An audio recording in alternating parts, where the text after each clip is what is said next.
Dozens of delegates one by one walked out of the United Nations General Assembly a Israeli Prime Minister Benjamin Netanyahu took the podium, triggering a moment of heated protest and standing ovations that echoed through the hall.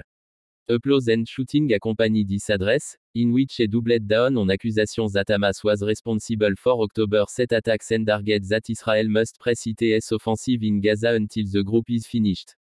Netanyahu told assembled world leaders that the final remnant of Hamas are concentrated in Gaza City and that their fighters remain committed to repeating the October 7 atrocity, again and again and again, regardless of how degraded their capabilities may be. That is why Israel must finish the job, he said, stressing a need to end the threat as quickly as possible.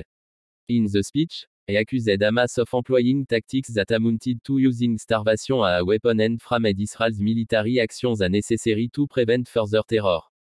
At the same time, Netanyahu spoke directly to Israeli hostages reportedly still in Gaza, using loudspeakers set up to broadcast his message toward the Strip. He vowed he would not rest until every hostage was brought home, reiterating a central theme of his government's narrative since the initial attacks and the subsequent military campaign.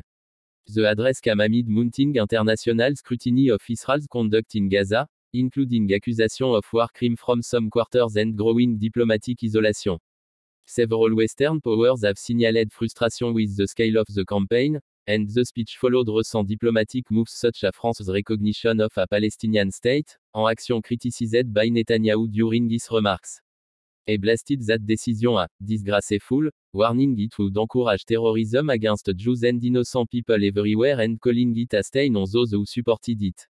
Netanyahu also celebrated, in his view, recent security and regional development.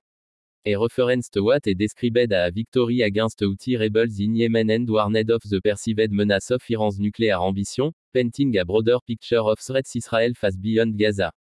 Domestically, the Prime Minister's uncompromising stance aligned with hardline allies who have pushed for measures such as annexing part of the West Bank, a step critics say would extinguish any realistic prospect for a viable independent Palestinian state.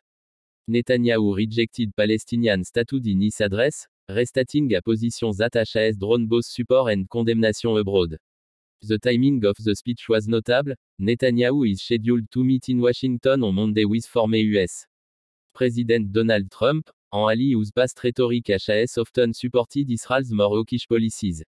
The planned meeting was referenced by observers as underscoring the geopolitical dimension of the Gaza conflict and the diplomatic current shaping responses from global capitals.